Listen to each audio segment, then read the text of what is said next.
He just thinks everybody is coming here Did I say just it? to see him and pet. Sending her now. All right, look, baby, I'm going in here. Okay. What are you doing? Okay.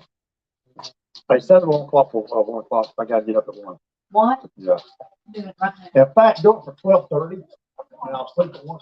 I'll see how foggy it is. Okay. Do it I for just really want to get a nap. 12:30. At 12:30? You think I should even send one to Pete? Yeah. Probably in the bed. No, it should be the best. We're getting up at like midnight. I think he's probably. 12:30 a.m. Yeah. All right, there's 1, and then 1 o'clock? Yeah.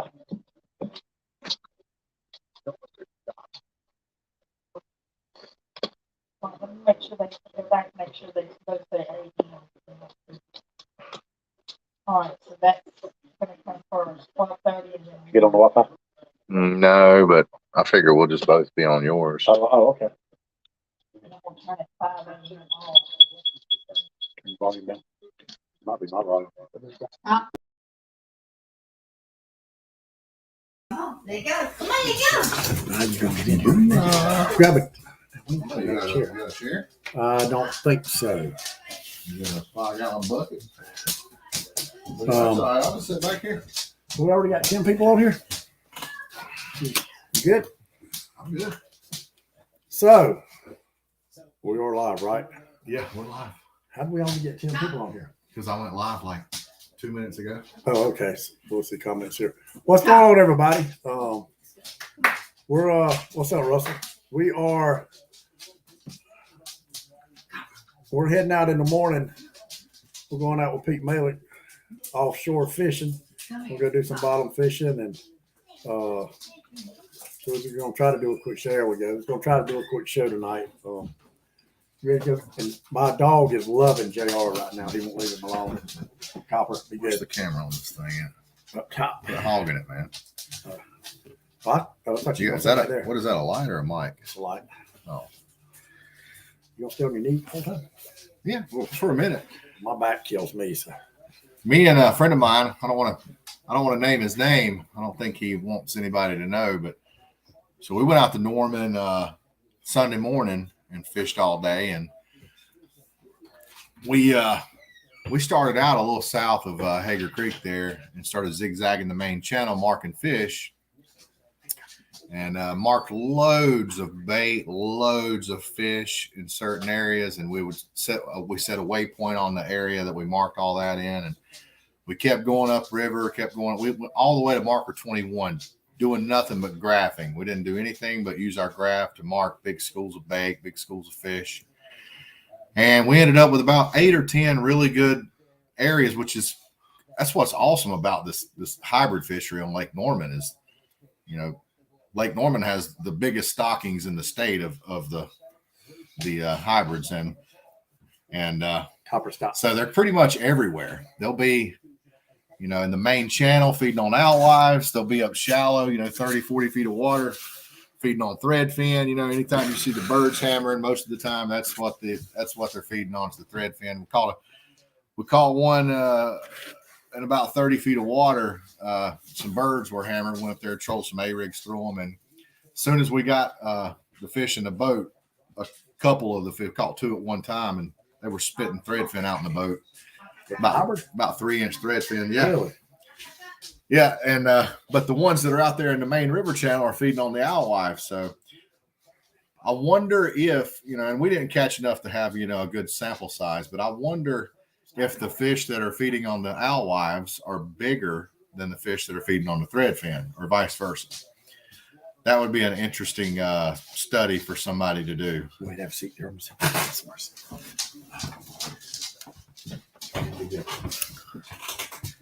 But yeah, I know last year we had about 30, I think 30, maybe 40 boats in the HSBC last year, and this year we'll probably have more than that. There's a lot of talk about it on the Lake Norman fishing page. I think that Lake Norman fishing page has really helped contribute to the popularity of that hybrid fishery. So, we got any comments here? Look on my phone, Joe. Video's froze, but I can hear you. Is it still froze, guys? What's going on, Benji? You can see him over here too. Oh, okay. Copper likes me. He's hey buddy. Hey buddy. Here, say hey to everybody. Say hey to everybody.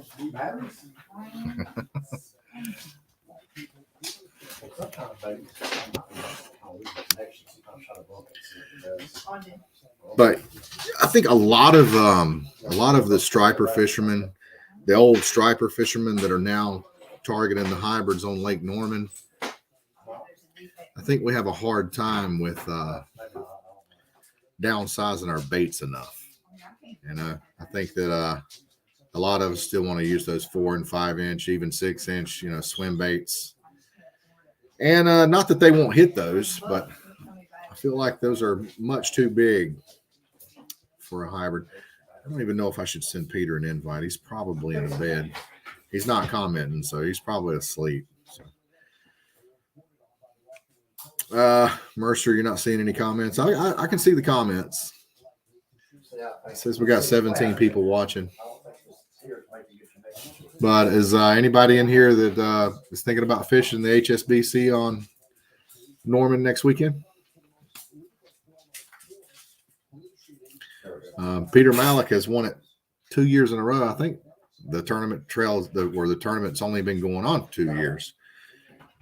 So we can't let Peter win 3 years in a row. So we're gonna have to get in it to at least try to lessen the chances of him winning it anyways.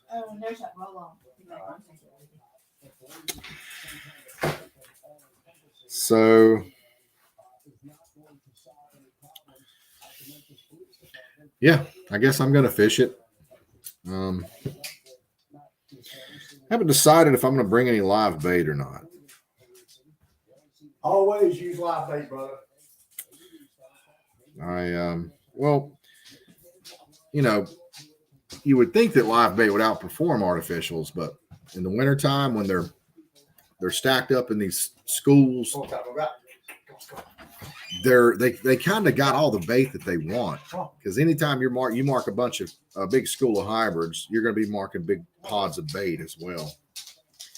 And so they got all the bait that they want. So why would they take your live bait with a hook in it that doesn't look natural over all that other bait?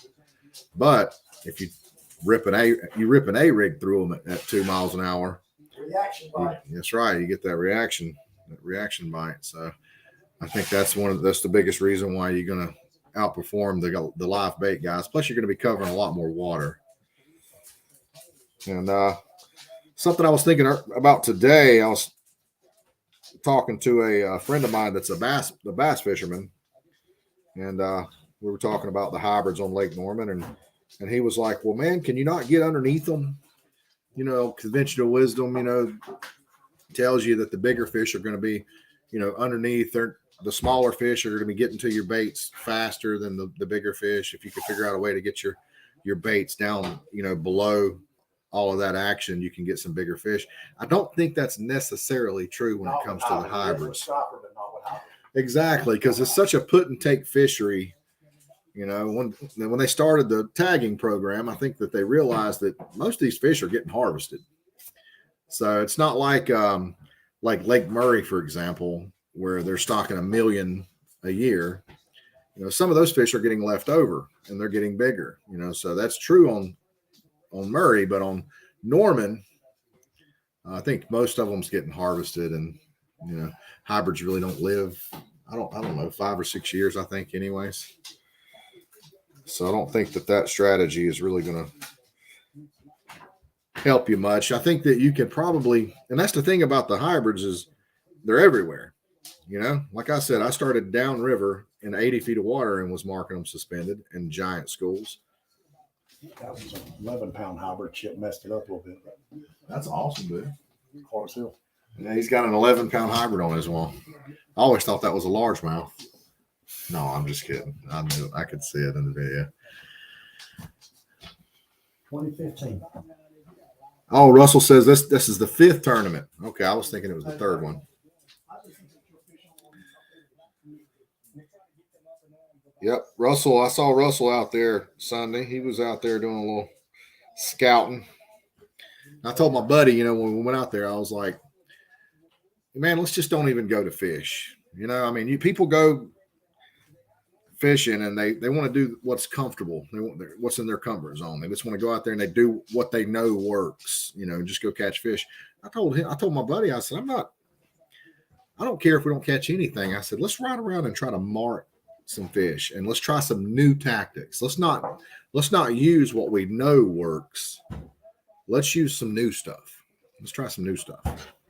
And that's what we did. And it ended up working. And one thing that we did was we took, how you have a trolling sinker, how it's kind of cylindrical. You want to sit back down? No, man, you fine. Here, sit down, bud. Oh, you fine? Hell, I was just listening. You know how you'll have a like your trolling lid, and it's just one sinker. Like it could be like back when I used to saltwater troll for stripers. I would make these. I would take like 150-pound piece of mono, and I would crimp it. I would crimp a loop in one end with a snap swivel, and crimp a loop in the other end with a snap swivel. Before I would crimp the other end, I would slide.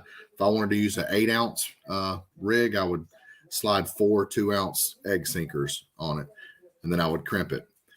And it would only be, long enough for 4 2-ounce egg sinkers to fit on. So there wouldn't be very much play. You wouldn't have them butted up against each other. You wouldn't have them tight, but there'd be a little bit of play in there. So it would be very, very, malleable. And I think that that would help with pulling the U-rigs. We used to use those pulling the U-rigs in Oregon Inlet, because anytime you're trolling, your speed is fluctuating. You might be going 1.8 to 2.2 to 1.7 to 2.5 to 2.2. It's just constantly going to be fluctuating because of all of the different variables you have, like wind and current and tide and all that stuff. So as your speed is fluctuating, your bait is going up and down, whether it's an A rig, doesn't matter what it is. Not so much with an A rig because they're lighter, but your rig is going to be going up and down as your speed is fluctuating. When you add weight to it, put a 10 or 20 foot leader beyond your weight, your A rig is going to be, your weight is going to be doing this with that speed fluctuation. Well, when you make it longer, so instead of using an 8-ounce sinker, use 4 2-ounce sinkers. And instead of it doing this, it's going to make it do this. It's going to even it out and kind of keep it in the strike zone. And it's going to kind of keep it from doing this number as much. And I think that's going to increase your hookups.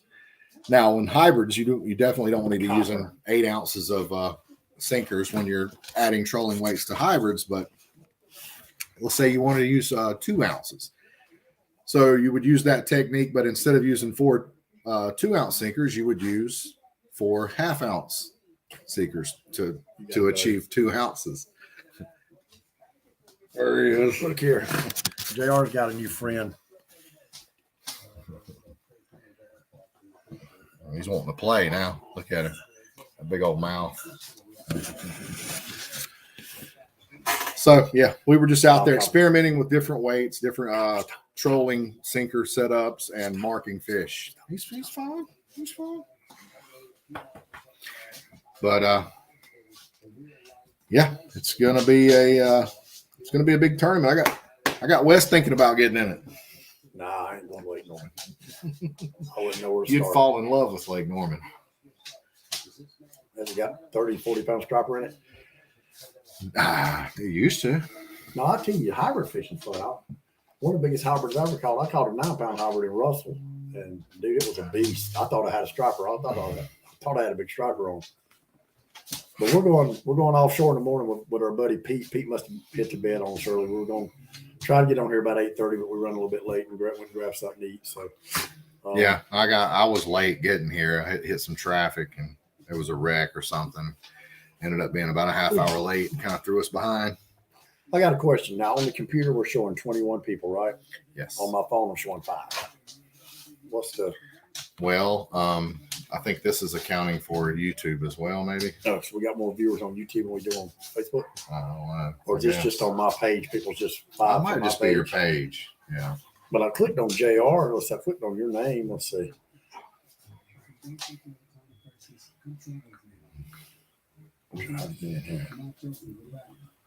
Yeah. Well, Scott Perry said 10-pound line and number one hook, throw them clothes hangers in the trash. I agree with the 10-pound line. I think you can use 10-pound line with an Alabama rig. And, you'd have to be kind of careful, but I think that's probably what's going to separate a lot of guys that catch fish from the ones that don't, is using that light line. I kind of look at hybrid fishing kind of like crappie fishing. I have the most success jigging for crappie with 4-pound line. I've even used 2-pound line. I've even used 1-pound line. And I use a 1/100th ounce jig head, 1/64th ounce jig head. And when the bite's tough, you're gonna outperform. You're gonna outproduce those guys that are using the 4-pound line and the 32nd ounce jig heads. And it's all about finesse. And I think that people they think because you're using an A rig that you don't have to worry about stealth, and that's just not true.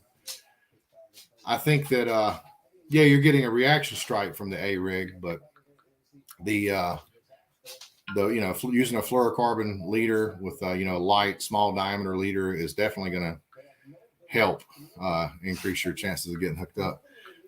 Scott said you can use it on them and even use it on them sea bass tomorrow to practice. Damn. Yeah.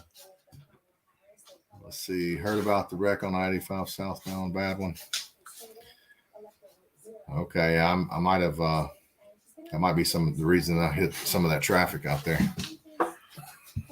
Y'all lucky, man. Scott Perry don't come up there to Lake Norman take y'all's fucking money. I wish I would. Yeah, but if we did that, nobody'd watch the show no more, man. I ain't watching that show no more. They come here and took our money. Yeah, right. I know how them damn hybrid fishermen are.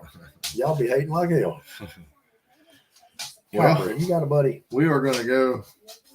How far offshore we're going to go in the morning? About 20 miles? I think we're going to start somewhere around the 20-mile mark. Try to get some black sea bass.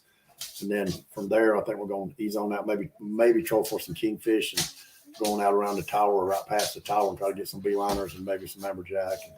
I know we can't keep them, but I still want a big grouper. Listen, you never caught a grouper bottom fishing. Dude, when you hook one, it's like the bottom. And then it's just like it's you against the bottom of the ocean. Coppers found him in your buddy. All right, guys, we need to go to bed, Wes. No, man, let's stay on here. Hell. But no, we didn't. I don't think we're gonna do a show tomorrow. I might do something driving home tomorrow. JR's gonna drive, and we'll try to take me a little nap. I don't do no turning burns.